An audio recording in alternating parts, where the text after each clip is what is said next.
Hello friends, आज doctor Umar Qureshi sir का बहुत ही इंटरेक्टिव लेक्चर हुआ था। तो इसमें कुछ पॉइंट्स मैंने नोट किए हैं और ये मेरे लेक्चर में मैं इसको यूज़ कर रहा हूँ। ये जनरली मैं वीडियो इसलिए शेयर कर रहा हूँ ताकि ये मेमोरेबल रहे मेरे लिए भी। इसमें पहली चीज़ ये है कि जो लॉयंस हैं उनमें बबेसियोसिस एंड कैनाइन डिस्टेम्पर वायरस से जो डिसीज़ होती है वो बहुत कॉमन होती है।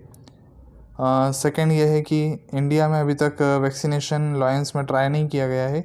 उसका रीज़न ये है कि वो उनका जो नॉर्मल हैबिटेट है, जो नॉर्मल उनका इन्वायरमेंट के साथ में जो और सेटअप है वो थोड़ा सा डिस्टर्ब हो सकता है, इसलिए अभी तक वैक्सीनेशन उसमें नहीं किया गया। लेकिन अफ्रीका के लॉयंस में कैनाइन डिस्टेम्पर वायरस के अगेंस्ट में वैक्सीनेशन किया गया है। अब सेकेंड वोल्फ की बात अगर हम करें तो वोल्फ में कैनाइन डिस्टेम्पर वायरस का जो है डिसीज़ आउटब्रेक बहुत ज़्यादा देखने को मिलता है। और वोल्फ जो होता है वो कहीं ना कहीं कैनाइंस के कांटेक्ट में आते हैं और जो नॉर्मल पॉपुलेशन उसके कांटेक्ट में आते हैं, इसलिए इसका जो पॉपुलेशन है ये भी एक्सटिंक्ट होता जा रहा है। एक हंगुल ब्रीड होती है। ये एनिमल्स जो होते हैं ये कश्मीर में मिलते हैं और ये भी एक्सटिंक्ट हो रहे हैं। अभी रिसेंटली नमामि गंगे प्रोजेक्ट चल रहा है जिसमें जो पॉल्यूटेंट्स हैं लाइक पॉलीथीन्स वगैरह है, इसके ऊपर भी वर्क चल रहा है कि कैसे ये पॉल्यूटेंट्स को रिमूव किया जाए और किस टाइप से जो है एनिमल्स को और जो फॉरेस्ट के एनिमल्स हैं जो इस समय गंगा रिवर के ऊपर डिपेंड हैं उनको प्योर वाटर मिल सके, इसके ऊपर भी जो है काम चल रहा है। एक डॉल्फिन प्रोग्राम है, इस पर भी काम चल रहा है और ये जो है Indian institute wild life institute of India के ऊपर आप देख सकते हैं। सर ने ये बताया है कि जो फ्रॉक्स होती हैं उनमें ज़्यादा करके फ्रॉक्स में फंगल डिसीज़ के कारण डेथ होती है। रेप्टाइल स्पेशली पाइथन के ऊपर भी रिसर्च वर्क चल रहा है। एक बस्टर्ड प्रोजेक्ट होता है, तो बस्टर्ड एक एनिमल है जो कि लार्ज साइज़ का होता है, लगभग 2 से 3 फीट का। और ये एनिमल्स जो हैं गुजरात और राजस्थान में ये देखा गया है कि बहुत ज़्यादा जो पावर लाइंस डल रही हैं, जैसे पवन चक्कियाँ वगैरह जो है, उसके कारण क्या होता है उनकी जो लाइंस डल रही हैं तो उसमें क्या होता है कि ये बस्टर्ड एनिमल, बस्टर्ड जो बर्ड है वो बहुत जल्दी उसके कांटेक्ट में आती हैं उड़ते टाइम और उनको डैमेज होता है और उनकी डेथ हो जाती है। तो बस्टर्ड प्रोजेक्ट में इनको बचाने का काम चल रहा है। Now next is a dancing dear. तो जो पेडी ग्रासेस होती हैं वहाँ पर ये स्पेशल टाइप की डियर हैं जो कि जब चलती हैं तो ऐसा लगता है जैसे डांस कर रही हों उस पेड़ पे, तो इसलिए इनको डांसिंग डियर कहते हैं। Now next topic is the wild life policy and management. इसके ऊपर भी जो है काम चल रहा है। नेक्स्ट उन्होंने बताया sea turtle with oil mining from sea they save energy move along sea circle. तो सी टर्टल के बारे में उन्होंने बताया था कि जो ऑयल माइनिंग वगैरह जो करते हैं उनको रोका जा रहा है ताकि ये सी टर्टल वहाँ आराम से रह सकें सीज़ में। और जब ऑयल माइनिंग होती है तब धीरे धीरे जो टर्टल्स हैं ये भी ख़त्म होती जा रही हैं। दूसरा ये है कि हम कुछ एनिमल्स से सीख सकते हैं कि हमें एनर्जी कैसे कंज़र्व करना है। तो यहाँ पर सी टर्टल जो होती है वो सी करंट जो होता है या जो सी का जो फ्लो होता है उसी डायरेक्शन में मूव करती हैं, जिससे इनका बहुत सारा एनर्जी कंज़र्व हो जाता है। नेक्स्ट डाइक्लोफेन वल्चर्स के बारे में बताया गया है कि वल्चर्स जो है अभी huge amount of diclofenac use करने से एक्सटिंक्ट हो गए हैं।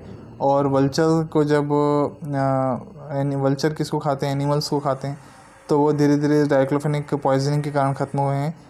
हालांकि इस डाइक्लोफेनिक के यूज़ पर बैन भी हो गया है, लेकिन अभी भी जो कीटोप्रोफेन है और न्यूमोस्लाइड हैं ऐसे पॉइजन्स हैं जिसका एनिमल में यूज़ कर रहे हैं और वो जब वल्चर उसको ईट करते हैं तब वल्चर की डेथ हो जाती है।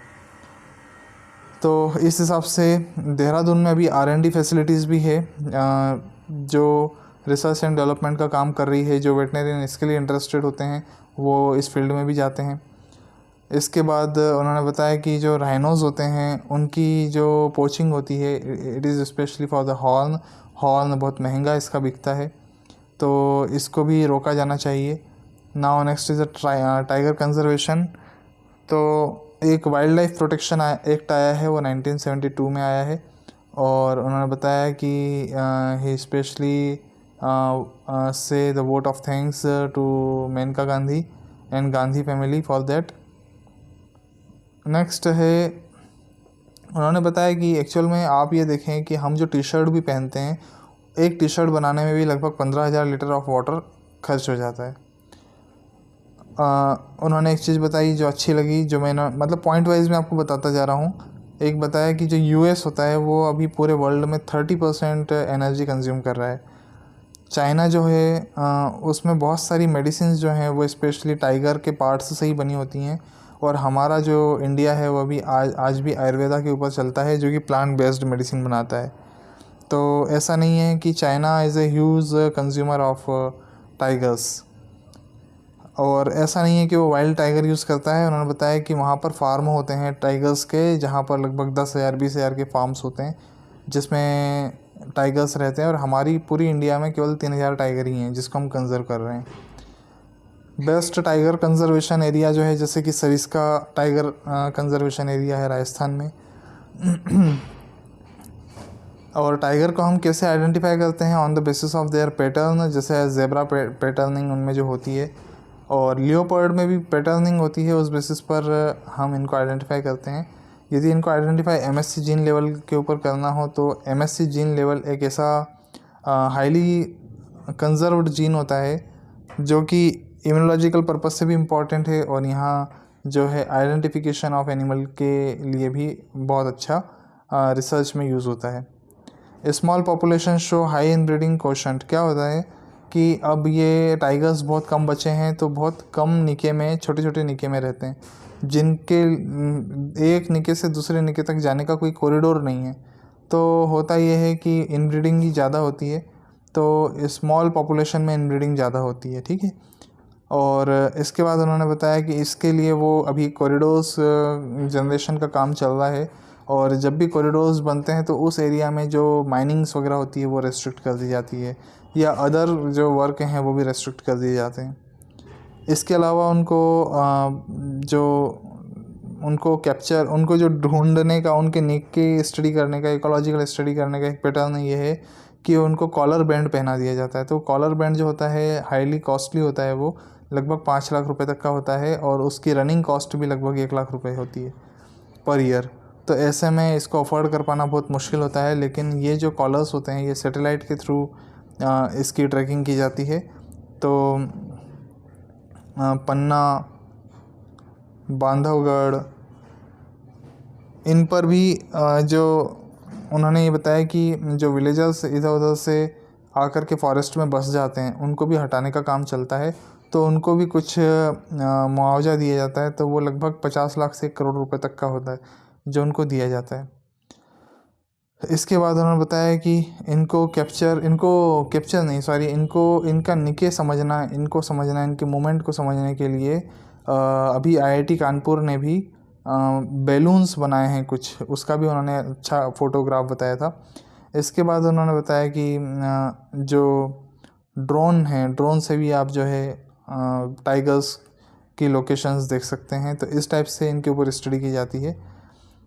ये देखा गया है कि जो टाइगर्स होते हैं लगभग 5,000 किलोमीटर तक 4 सप्ताह के अंदर 5,000 किलोमीटर तक का मूवमेंट कर लेते हैं, ऐसा उन्होंने बताया।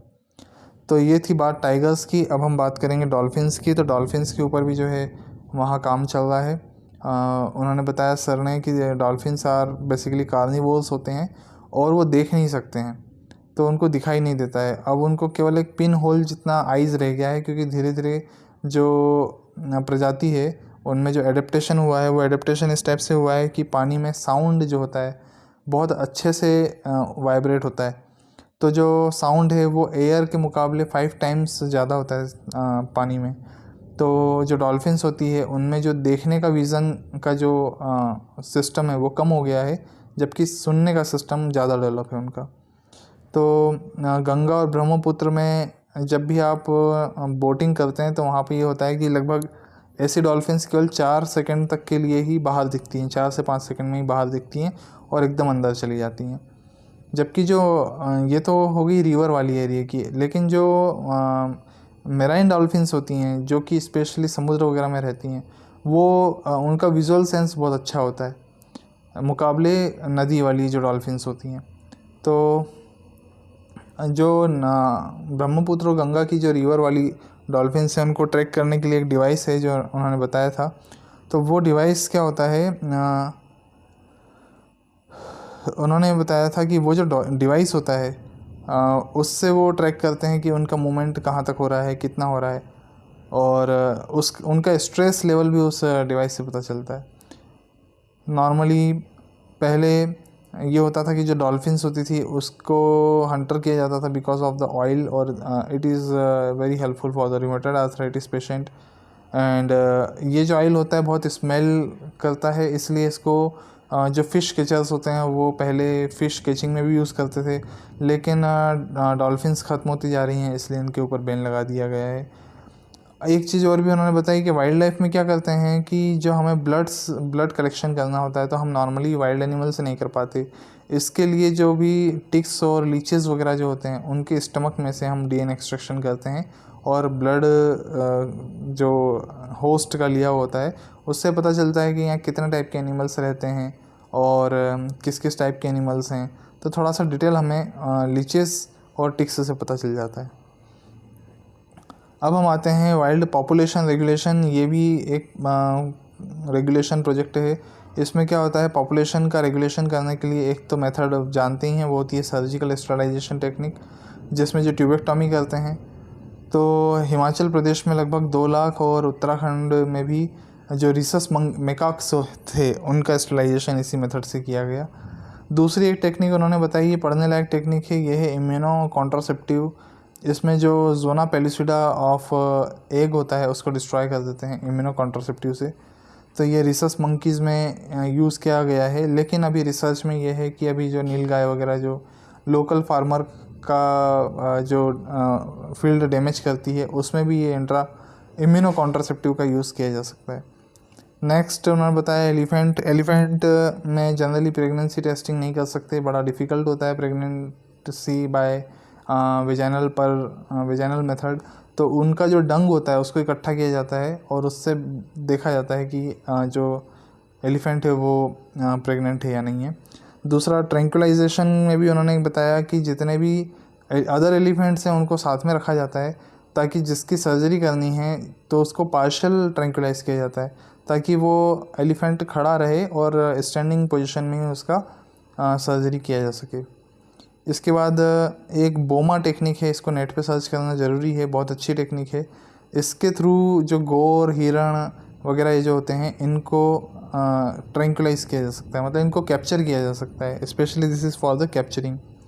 तो कैप्चर करके इनको जो भी हमको सर्जिकल इंटरवेंशन करना है वो सब हम कर सकते हैं। तो बोमा टेक्निक को आप एक बार पढ़ना नेट पे, हो सकता है कि इससे अपने को और भी नया क्लू मिले। नेक्स्ट है फ़िश में भी उन्होंने बताया, ये नई नई चीज़ें हैं। फ़िश में उन्होंने बताया कि एंटीबायोटिक रेजिस्टेंसी जो आ रही है वो जितना भी हमारा जो वाटर इफ्लुएंट जा रहा है नदी वगैरह में उसमें जो एंटीबायोटिक्स है उसके कारण भी फ़िश में एंटीबायोटिक रेजिस्टेंसी आ रही है। सर ने एक चीज़ और बताई कि लगभग 3 मंथ का भी डिप्लोमा होता है वाइल्ड लाइफ में, 6 मंथ का डिप्लोमा भी होता है। इसके बाद सर ने बताया कि 1 मंथ तक का जो डिप्लोमा होता है वो रॉयल वेटनरी कॉलेज लंदन की तरफ से देहरादून में भी होता है। तो इस डिप्लोमा के बारे में और भी शायद डिटेल नेट पर मिल जाएगा, इसको हमें स्टडी करना चाहिए। रेप्टाइल कंजर्वेशन के बारे में बताया कि पाइथन और फ्रॉग प्रोजेक्ट इस समय चल रहा है, पाइथन के ऊपर भी जो है काम हुआ है। फ्रॉग पॉपुलेशन लगातार फंगल डिसीज़ होने के कारण डिक्रीज़ होती जा रही है। और फ्रॉग में उन्होंने एक चीज़ और बताई कि जो फ्रॉग्स होते हैं वो ह्यूमन पॉपुलेशन में ज़्यादा होते हैं, तो सराउंडिंग एरिया में जो है धीरे धीरे मतलब ह्यूमन इंटरवेंशन के कारण फ्रॉग्स कम होते जा रहे हैं। चंबल एरिया में उन्होंने बताया कि घड़ियाल पॉपुलेशन लगभग 1000 के आसपास है, और यहाँ पर यह है कि जो सैंड की माइनिंग है वो होने के कारण घड़ियाल कम हो गए हैं। उन्होंने बताया कि जो चंबल की सैंड है वो बहुत डिफरेंट टाइप की है, उसका प्राइस भी बहुत ज़्यादा होता है, और बाकी जगह की जो सैंड जो हमें क्वालिटी चाहिए वैसी सैंड चंबल की होती है। तो चंबल की सैंड के ऊपर जो माइनिंग हो रही है उसको भी रोका गया है।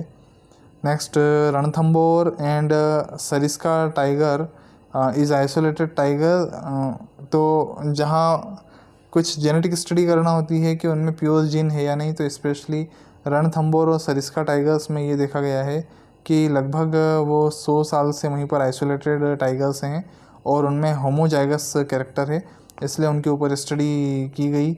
और बाकी ये देखा गया है कि चूँकि स्मॉल निके बनते हैं और हम जब कॉरिडोर बनाते हैं तो कॉरिडोर बनाने से जो है हेट्रोजाइगोसिटी बढ़ती है, तो होमोजाइगस नहीं रहते हैं, हेट्रोजाइगस हो जाते हैं।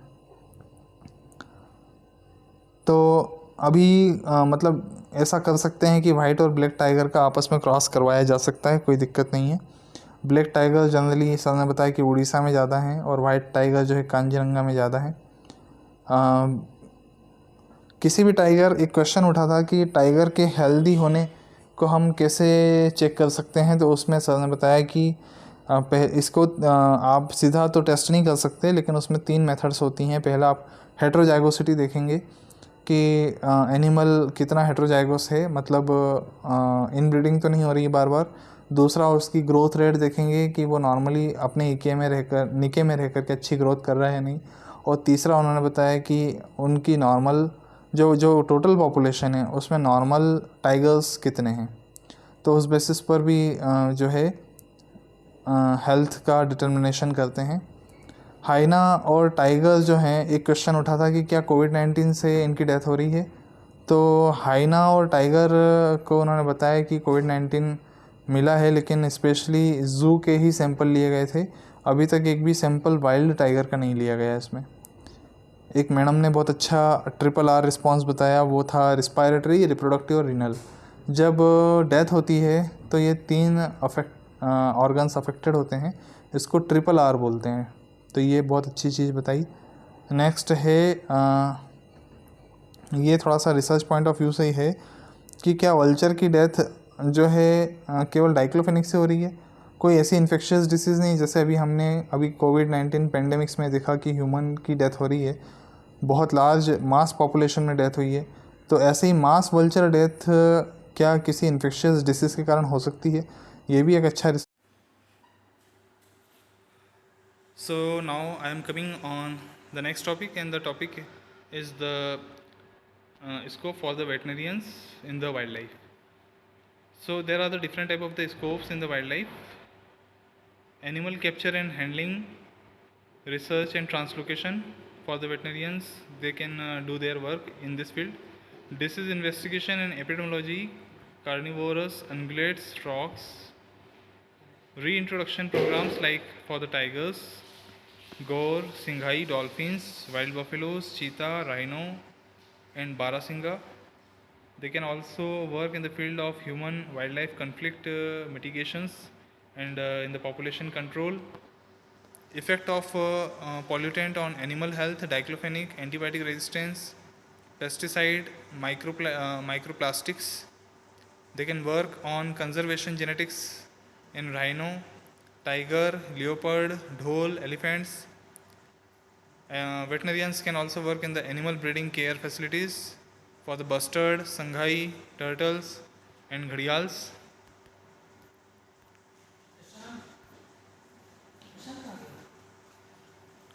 Veterinarians having also getting opportunity in the bustard breeding center, human wild conflicts, disease investigation in aquatic animals, reintroduction project like for the cheetahs and sanghai. There are a lot of projects in the field of wildlife sector. They can go for the diploma in the wildlife science or either internship for 3 months or 6 months in the various projects. They can go for the course in the wildlife with the collaboration with Royal Veterinary College, London. This course is for 1 month. ये भी एक अच्छा research topic हो सकता है। तो I think this lecture is very interactive for me, and just for making memories of all that things I am making this video. Thanks, it is thanks for listening, and Thanks for enjoying this lecture.